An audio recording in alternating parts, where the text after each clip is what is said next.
From Ricky Gervais dismantling a woke interviewer with one sentence, just because you're offended, it doesn't mean you're right. to Bill Burr shutting down a feminist reporter. You got brains in there, right? Yes, absolutely. So write your own and quit your fucking whining. Here are 11 times comedians shut down agenda-driven interviewers, starting with Jerry Seinfeld, who destroyed not one, but 2 woke interviewers after they tried to stir up controversy. I have noticed that most of the guests are mostly white males. Of 22 episodes that you've had. Yeah, let's get into that. No, but you take a look over here, Peter. What do you see? A lot of whiteys. What's going on here? Soon, letting the interviewer know what he thought of his agenda. Oh, this really pisses me off. But go ahead. Really pisses me off. People think it's the census or something. I mean, this has got to represent the actual pie chart of America. Who cares? But the interviewer wasn't his only target. It was the entire woke movement. It's just funny. You know, funny is the world that I live in. You're funny, I'm interested. You're not funny, I'm not interested. Okay. And I have no interest in gender or race or anything like that, but everyone else is kind of with their little calculating, is this the exact right mix? You know, I think that's, to me, it's anti-comedy. Just like the previous interviewer tried to fish for controversial takes, this next one tried to do the same by asking Jerry provocative questions about #MeToo. Did you see any of it? Because everyone's saying it was all around and everyone knew about it, but then... Well, who are we talking about? Just things that were going on around in studios and networks. Honestly, I've never seen during the years when I worked on my show. But Jerry's precise replies stunned her instead. There was a lot of activity, let's call it, frivolity, comedians and waitresses and everybody. I mean, men and women, you know, chase after each other, right? Right? Yes. And it quickly became obvious that the interviewer kept misdirecting Jerry's statements into something they weren't. Now, I've never seen it done in a way that was, that I thought that's not right, so you're what that guy's doing. So you're surprised with all this Me Too campaign and things that are coming out now? No, I'm not surprised, but you asked me if I'd seen it. Okay. So I haven't. But when the interviewer started blaming the industry, Jerry finally took her down a peg. What's wrong with the industry? I mean, are you asking yourself how come all of this is coming? It's not the industry, honey. It's the whole gender. It's men and women. This is about men and women. You just called me honey. Yeah. Because you got to get with this. It's not show business. This is global. Ultimately, Jerry didn't bite the interviewer's bait, unlike Bill Burr, who not only intentionally bit it, but ripped the reporter apart after she asked an absurd question. Can women be funny? Yeah, of course. Some people have a hard time saying yes, though. There's a lot of angry young men on the internet that are like, women can't be fun. Leading Bill to instantly give her a reality check. Will you guys just fucking grow up and just sit down and write your own horse and come up with it? Start your own fucking show. Have your own award show. Quit waiting around for other people to do for you. That's the fucking problem. If you guys had your own big club and I was standing outside of it, you'd never fucking let me in. I'd start my own shit. You guys got to start your own shit. But Bill's takedown wouldn't just end there. You got brains in there, right? Yes, absolutely. So write your own shit and quit your fucking whining. We're all eating a giant sandwich out here. Nobody cares. I don't care. Absolutely, but I'm an entrepreneur. I'm a white person. The fuck up. It makes no difference whether you got a dick or a what. All right? And not only did Bill expose the feminist agenda, he also gave her a fitting life lesson. But this fucking horse quotas and all of this crap become undeniable. Well, when was the last time you went on stage and you killed so hard the person after you bombed? If you're fucking doing that on a regular basis, people are gonna notice regardless of what you have between your legs. Bill Burr destroyed the interviewer before she could manipulate his words. But unfortunately for Bill Maher, his interview started with manipulation when the interviewer misquoted him. Well, I had a different question.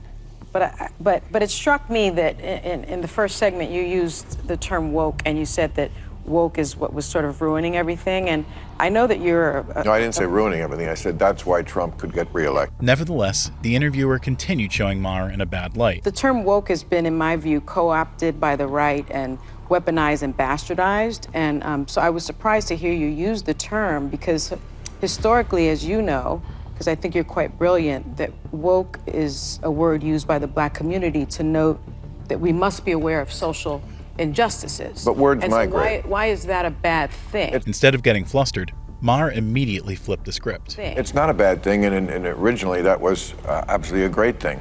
Alert to injustice, who's not for that? But words do migrate. Don't tell me that the left hasn't changed. I mean, I'm old enough to remember when it was the conservatives who hated the Jews. Yeah. Okay? That was a joke. But, Too dark. And just like Maher diffused the situation, Ricky Gervais was also discreet in his destruction when Joy Behar insulted him at the very start of her news show. Well, when you go on the Golden Globes, a lot of time you are politically incorrect, and prompting Ricky to waste no time correcting it. Yeah, well, that's the thing about offence, isn't it? When people say they're offended, it's that just because you're offended, it doesn't mean you're right. And on top of that, Ricky gave Joy a scorching reply that shut down her agenda for the rest of the interview. Offence is about feelings, and feelings are personal. Some people are offended by equality. So what? You know, so you can't second-guess people. If you try and please everyone, you'll please no one. With comedy as well, I think you've got to deal with taboos and contentious issues, and sometimes you deal in irony, and some people don't get that. But, you know, you can't legislate against stupidity, otherwise you'll be doing nothing. But while Ricky went easy on Joy, Patrice O'Neal didn't hold back in humiliating the next two interviewers after they got offended by his jokes. So listen up, ladies, because there is something comedian Patrice O'Neal wants you to know. We don't like you. We don't like you. We don't ever want to really see you. Like, you never heard four guys hanging out at a party, right? And one of them goes, you know what would make this party even better? If my girl was here. But Patrice was in no mood for defending himself. Wow. That's a very interesting take. So why is it that guys just don't want us fun, wonderful ladies around when you're hanging out with the boys? Because you talk about nothing. Thank you for laughing at that. That's really against your instinct to laugh at that, but you just force yourself on us every second you can. So we're just really annoying, essentially. Yeah, but you know it, and I don't know why you don't care. And Patrice kept doubling down. I'm getting older, so I try to walk her through. Just like she asked me, I asked her why she loves me. She said because when she first met me, she thought I was charming. And I said, well, why should I love you? Because I'm charming. Okay, and You've never been charming a day in your life. Despite making it extremely obvious, the interviewer still couldn't understand that Patrice was joking. I'm trying to just tell women, and guys, we are very aware of what we do wrong. Most of the time, it's cheat. But other than that, we pretty much... Except for you. Yeah, except for me. And as the interview was about to end, Patrice dropped one last bomb. Anyway, you could catch him on HBO On Demand. And you're not married. To see the upcoming... No. Why? My choice. Your choice. I bet it is. While Patrice controlled himself despite being painted as a villain here, he didn't let the next interviewer do the same. You think it's okay to try to make jokes about... I'm diabetic. I make fun of that. I'm a victim. I might lose a toe. But I'm trying to make fun of I'm trying to make fun of anything I think I can make fun of. And things only got worse when another interviewer joined in. Sonia?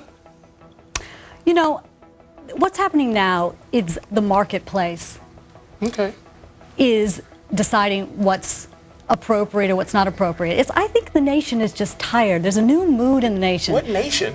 The nation. You know what? We're tired of things that are just the nation, this paper, and you? I'm not the nation. I'm just speaking for me and funny.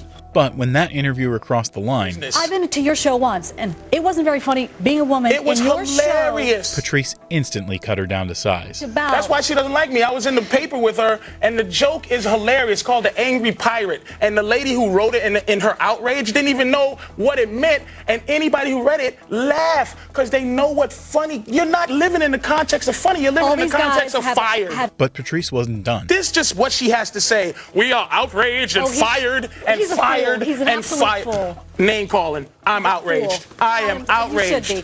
You should be outraged. I am a fool. Now, if I called you a fool, And while she tried to cancel him once again, little did she know she was digging her own grave. Patrice says that if you're having sex with a woman, doggy style, and if you hit her in the head just the right time. No, it's ejaculate in her eye and kick her in the shin, and she walks around like, arg! It's the angry pirate. That's what she was trying to say. A violent act of hitting her in the back of her head, her body. It's called the donkey punch. Which will then... Why are you laughing?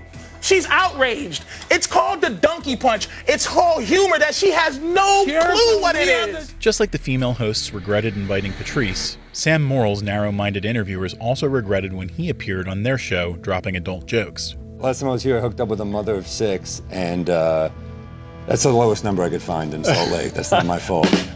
Yeah, you just got a rim shot out of our audio guy. I got one? Yeah, you got That's one. Okay. And we're counting. And Sam just kept unloading his 18-plus material. Because I feel like in rap, it used to be like about who's the toughest, and now it's like, in the 90s, they're like, I'm going to kill you, and now they're like, I'll tell people you had sex with me. Until the interviewer had to literally ask him to stop. We should probably not go too far down that particular topic line right here. Sam, however, had no interest in agreeing to that request. He didn't have sex with me. I want to make that clear. Okay. I don't think we were going to ask. Oh, okay. Just so you know. I'm not gay. Now it's out there. But yeah. just I'm just straight. now it's out there. But that's not gay. He probably wanted the power, you know? Is this going to be part of your Netflix special? I'm not on Netflix. Are you just trying this out? Next one's on Amazon. Oh, really? Yeah. I saw how they treated their workers, and I thought it seemed really good, so I wanted to be a part of it, you know? Uh-huh. Sam kept dropping bombs even after the interviewer subtly threatened him. Our producer just gave us a time, 30 seconds. Oh, no. No, come on. No, seriously, we want to help with your shows, too. I can finish in 30 seconds. Just ask my girlfriend. That only encourages him if you laugh. And soon, the interviewer threw away all pretense and made it clear that Sam wasn't a welcome guest. And you will only see him at Wise Guys in Salt Lake City because he's not coming back to our show. What? So, Really? No. It hurt. I don't think you're hurt. Yeah. Sam, you can come back. I hope so. Just not on the air. You hope so? Just not on the air. I love coming, so I hope I get to come back. All right, we're going to go to John. In the end, only one of Sam's interviewers ended up liking the jokes, unlike these next TV hosts who were all blatantly insulting Russell Brand. Messiah Complex, that's the name of your tour? Yes. Do you have one? No. It's a mental illness. Right. And you don't have that either? I hope that I'm here as a fully qualified professional gentleman. None of us are. Free from mental illness. And the disrespect they had for their guest became more apparent as the interview went on. You know, funny, the accent, when I see him in person, it's totally fine. Forgetting Sarah Marshall or the TV show, it's fine. But on satellite radio in the car, I can't understand a single joke you say. You can't understand it. But when even the third interviewer joined in, Russell started calling everyone out. This is my first brand experience. Yeah. I think it's not listening to him, it's experience. It's just sort of taking it all in. You are talking about me as if I'm not here and as if I'm an extraterrestrial. You know I'm from a country that's near to you. Window dummy. We're just sort of admiring the whole, it's the whole thing, isn't it? Well, thank you for your casual objectification. And despite him pointing it out, the interviewers kept up their insults. Would you do therapy with him? I don't think. Because that's where he's heading. Okay. I'm all right.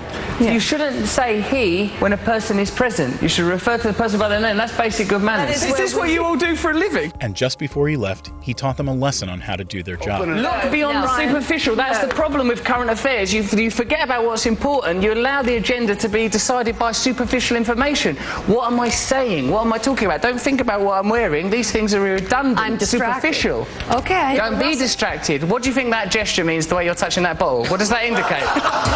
What is that? What's the subtext of that? I think we gotta go to break. You need to lose that ring, Mika, because it don't mean nothing to you. Just like Russell educated the interviewers for being disrespectful, he also educated these next interviewers for being hypocrites. It's disingenuous to claim that the biases that are exhibited on Fox News are any different from the biases exhibited on MSNBC. It's difficult to suggest that these corporations operate as anything other than mouthpieces for their affiliate owners in BlackRock and Vanguard. And even made a callback to his last interview. And also, mate, just spiritually, if I may use that word in your great country, we have to take responsibility for our own perspective.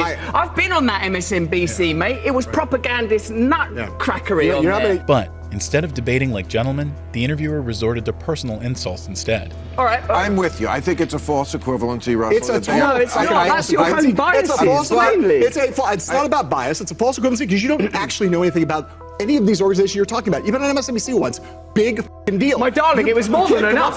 You can't come up with such a You don't have a single actual fact. And in his reply, Russell not only destroyed him, but also inspired everyone in the same breath. You have to listen. Do you think you can improve America by think determinedly and avowedly condemning Fox News without acknowledging that you're participating in the same game? Did you not just listen to Bernie Sanders, someone who plainly, legitimately believes in this country and believes it's possible to change, but is bound bound by corruption, is bound by the lobbying system. But while Russell exposed the interviewer's hypocrisy, Jon Stewart similarly exposed the phoniness of the show Crossfire after both interviewers aggressively pushed their political agenda. I have privately amongst my friends and also in occasional newspapers and television shows mentioned this show as being bad. And I felt that wasn't fair, and I should come here and tell you that it's not so much that it's bad as it's hurting America. And when the interviewers started insulting Jon's show, he took them to the cleaners.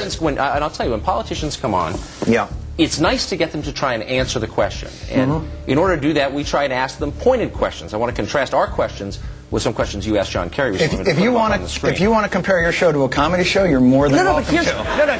Here's the point. If that's your goal, no, it's not. I wouldn't aim for us. I'd aim for Seinfeld. Here's the problem. That's a very good show. But when the interviewer's assault didn't end there, Jon made a complete mockery out of them. 3 of the questions you asked John Kerry, you have a chance to interview the Democratic nominee. You asked him questions such as, quote, how are you holding up?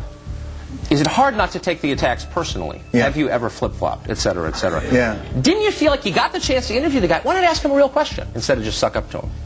Yeah, how are you holding up is a real suck-up. And I actually was giving him a hot stone massage. And after that, it was just free reign for Jon to fire his shots. How old are you? 35. And you wear a bow tie. Yeah, I do. Come on. And listen, I'm not suggesting that you're not a smart guy, because those are not easy to tie. But the thing is that you're doing theater when you should be doing debate, which would be great. No, it's not honest. What you do is not honest. What you do is partisan hackery. Before he finished the interview, however, he made sure to expose them one last time. You have a responsibility to the public discourse, and you fail miserably. School, I think. You need to go to one. The thing that I want to say is, when you have people on for just knee-jerk, reactionary talk. Wait, I thought you were going to be funny. Come on, be funny. No, I'm not going to be your monkey. Showing everyone how to treat interviewers who only push their own agendas.